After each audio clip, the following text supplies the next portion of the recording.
Hello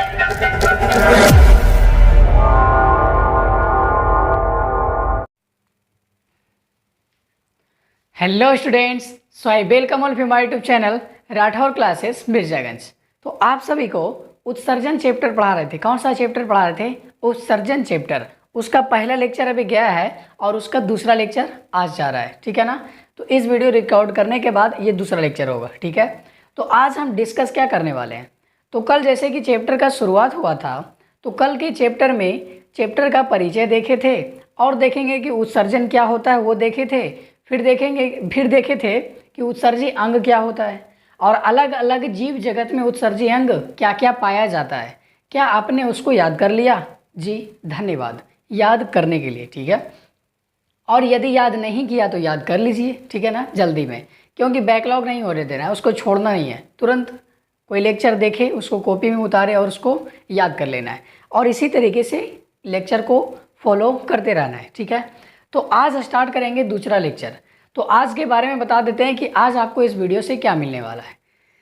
तो जैसा कि पिछला वीडियो में ये बताए थे कि नाइट्रोजन अपशिष्ट 3 प्रकार के होता है। जो हम लोग में जो भी अपशिष्ट पदार्थ बनता है, जो भी जीवों में अपशिष्ट पदार्थ बनता है, उसमें से ज़्यादातर क्या रहता है? नाइट्रोजन अपशिष्ट। क्या रहता है? नाइट्रोजन अपशिष्ट। और नाइट्रोजन अपशिष्ट में मुख्यतः कितने प्रकार के अपशिष्ट आते हैं? 3 प्रकार के। कौन कौन बताए थे? अमोनिया आता है, यूरिया आता है और यूरिक अम्ल आता है। तो ये 3 प्रकार के क्या होता है? मुख्य नाइट्रोजनी अपशिष्ट होता है। 3 प्रकार के मुख्य नाइट्रोजनी अपशिष्ट होता है। अब यहाँ पे बात आया कि कौन सा जीव अमोनिया को बाहर निकालता है, कौन सा जीव यूरिया को बाहर निकालता है, कौन सा जीव यूरिक अम्ल को बाहर निकालता है, ठीक है।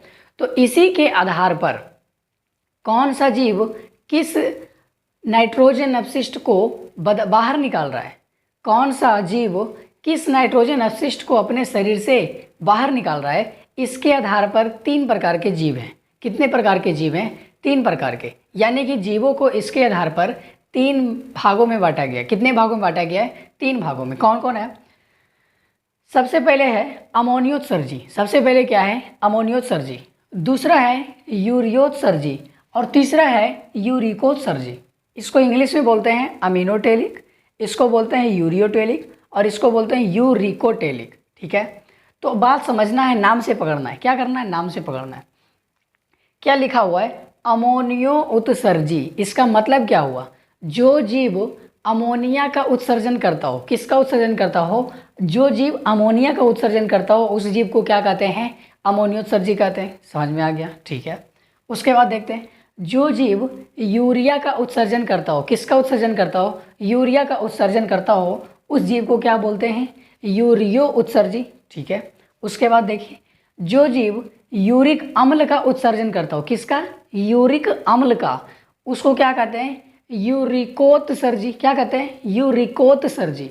ये यूरिया था तो यूरियोत्सर्जी, और ये यूरिक अम्ल है तो यूरिकोत्सर्जी, और ये अमोनिया था तो अमोनियोत्सर्जी। इसका मतलब क्या हुआ कि जो जीव अमोनिया को उत्सर्जी करेगा उस जीव को क्या बोल देंगे? अमोनियोत्सर्जी। जो जीव यूरिया का उत्सर्जन करेगा उसको क्या बोल देंगे? यूरियोत्सर्जी। जो जीव यूरिक अम्ल का उत्सर्जन करेगा उसको क्या बोल देंगे? यूरिकोत्सर्जी, ठीक है। इतना क्लियर है? ओके। तो पहला पॉइंट क्लियर हो गया। अब दूसरा पॉइंट बात करते हैं कि कौन कौन सा जीव धरती पर है जो अमोनिया को उत्सर्जन करता है। कौन कौन सा जीव है? उदाहरण दीजिए। क्या दीजिए? उदाहरण दीजिए। जरा हम भी तो जाने कि कौन सा जीव अमोनिया को शरीर से बाहर निकालता है। तो उदाहरण के रूप में है स्थल मछलियाँ, उभयचर जीव तथा जलीय कीट। कौन कौन सा? स्थल मछलियाँ, उभयचर जीव तथा स्थलीय कीट। तो इसमें जो भी जीव का नाम लिखा हुआ है, ये सब जो जीव है किसका उत्सर्जन करता है? अमोनिया का।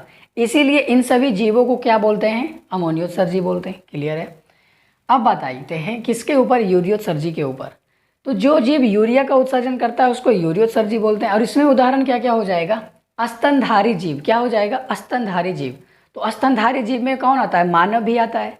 तो मानव क्या उत्सर्जित करता है? यूरिया उत्सर्जित करता है। क्या उत्सर्जित करता है? यूरिया। तो इसीलिए तो मानव को भी क्या कहा जाता है? यूरियोत्सर्जी कहा जाता है। क्या कहा जाता है? यूरियोत्सर्जी। यानी कि जो जीव यूरिया का उत्सर्जन करता हो यूरियोत्सर्जी कहलाता है। और उसमें उदाहरण है स्तनधारी जीव है, और क्या है? स्थलीय उभयचर है, और क्या है? समुद्री मछलियाँ हैं। तो ये सब जो भी जीव है ये किसका उत्सर्जन करेगा? यूरिया का। इसीलिए इन सभी जीवों को क्या बोलेंगे? यूरियोत्सर्जी बोलेंगे। क्लियर है?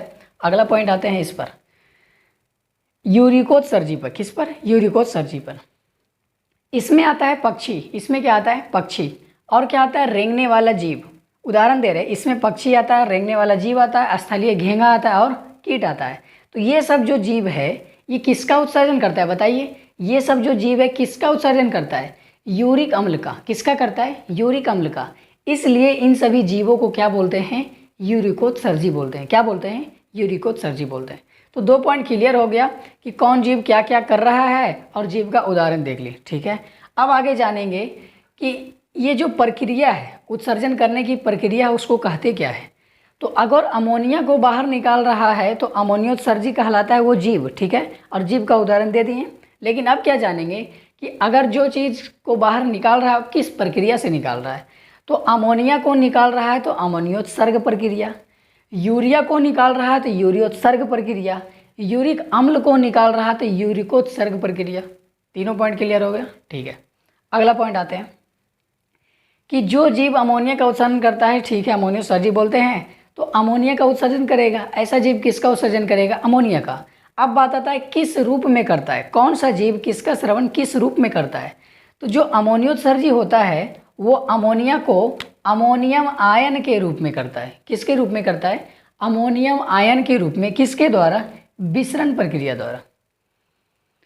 किसके द्वारा? विसरण प्रक्रिया द्वारा अमोनियम आयन के रूप में। अमोनिया बाहर निकालेगा, लेकिन किसके रूप में निकालेगा? अमोनियम आयन के रूप में निकालेगा। ये यूरिया बाहर निकालेगा। ये क्या निकालेगा? यूरिया बाहर निकालेगा, लेकिन किस रूप में निकालेगा? देखिए, सबसे पहले क्या होता है? शरीर में अमोनिया बनता है। क्या बनता है? अमोनिया। उसके बाद हमारे शरीर में होता है लीवर। क्या होता है? लीवर यानी कि यकृत एक ग्रंथि होता है। वो क्या करता है? इस खतरनाक वाले अमोनिया को क्या कर देता है? थोड़ा सा कम जहरीला बना देता है। यानी कि अमोनिया को किस में बदल देता है? यूरिया में बदल देता है। अमोनिया को किस में बदल देता है? यूरिया में। कौन बदलता है? लीवर। कौन बदलता है? लीवर। तो लीवर क्या करता है? अमोनिया को यूरिया में बदलता है। अब इस यूरिया को क्या करते हैं? किडनी के सहारे बाहर करते हैं। किसके द्वारा बाहर करते हैं? किडनी के द्वारा बाहर करते हैं।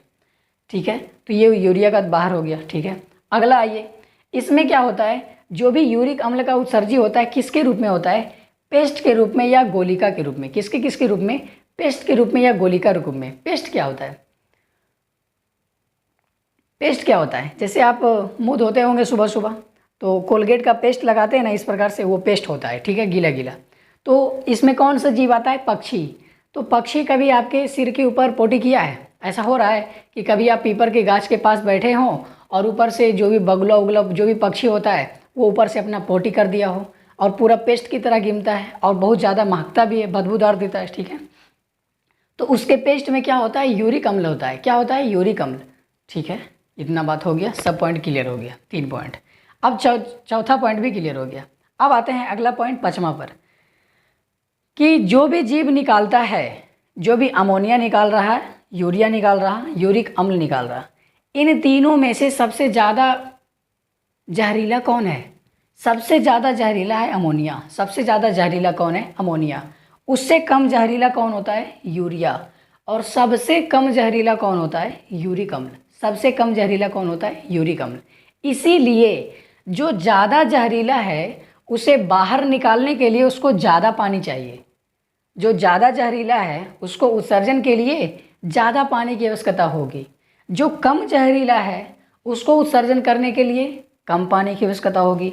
और जो सबसे कम जहरीला है उसको शरीर से बाहर निकालने के लिए, उत्सर्जन के लिए सबसे कम पानी की आवश्यकता होगी। तो बताइए यहाँ तक पॉइंट क्लियर हुआ कि नहीं हुआ? बिल्कुल हो गया होगा। कैसे? 3 प्रकार के जीव देखें। कितने प्रकार के जीव? 3 प्रकार के। किसके आधार पर? क्या उत्सर्जित करता है, उसका उत्सर्जी पदार्थ क्या है, उसके आधार पर 3 प्रकार के जीव देखें। पहला था अमोनियोत्सर्जी, दूसरा था यूरियोत्सर्जी, तीसरा था यूरिकोत्सर्जी। अमोनियोत्सर्जी किसे कहते हैं? जो अमोनिया का उत्सर्जन करता है। यूरियोत्सर्जी किसे कहते हैं? जो यूरिया का उत्सर्जन करता है। और यूरिकोत्सर्जी किसे कहते हैं? जो यूरिक अम्ल का उत्सर्जन करता है। ठीक है, यहाँ तक क्लियर है। अब बात आया कि जो जीव अमोनिया का करता है उसे अमोनियोत्सर्जी कहते हैं। और इसमें कौन कौन सा जीव देखने को मिलता है? अस्थिल मछलियाँ, उभयचर जीव, स्थलीय कीट, इस प्रकार से। और इस कौन सा प्रक्रिया द्वारा निकालता है? अमोनियोत्सर्ग प्रक्रिया द्वारा। किस रूप में निकालता है? अमोनियम आयन के रूप में। किस प्रक्रिया द्वारा निकालता है? विसरण प्रक्रिया द्वारा। सबसे ज़्यादा जहरीला कौन होता है? अमोनिया होता है, इसलिए इसको निकालने में सबसे ज़्यादा पानी की आवश्यकता होती है। तो इस प्रकार से सारा पॉइंट क्लियर हो गया। उसी प्रकार से इसमें देखना है, सबसे क्या करना है? रिलेट करना है। जैसे ये अमोनिया बाहर निकाला, इसलिए बोलिए अमोनियोत्सर्जी। तो ये यूरिया बाहर निकाल रहा है, इसको बोलिए यूरियोत्सर्जी। ये यूरिक अम्ल निकाल रहा है, इसलिए इसको क्या बोले? यूरिकोत्सर्जी। तो इस प्रकार से क्या करेंगे? सारा पॉइंट को रिलेट करेंगे तो आपको अंतर समझ में आएगा और सारा पॉइंट क्लियर हो जाएगा। ठीक है, ऐसे तो सब पॉइंट टच करके बता ही दिए हैं। तो इसीलिए तीनों को क्या कर दिए हैं? डिफरेंस के फॉर्म में लिख दिए हैं, सबको अंतर करके लिख दिए हैं, ताकि एक पॉइंट दूसरे से रिलेट कर पाए। ठीक है, ओके। तो उम्मीद करते हैं कि ये वीडियो बहुत ही अच्छा लगा होगा और अच्छे से समझ में आया होगा। तो इसको भी याद कर लेना है, ये इतना ही तक वीडियो रहेगा। आप देखेंगे आगे क्या देखेंगे? मानव में उत्सर्जन। क्या देखेंगे? मानव में उत्सर्जन। तो इसी के साथ हम बने रहिए हमारे साथ, मिलते हैं अगले वीडियो में, तब तक के लिए धन्यवाद।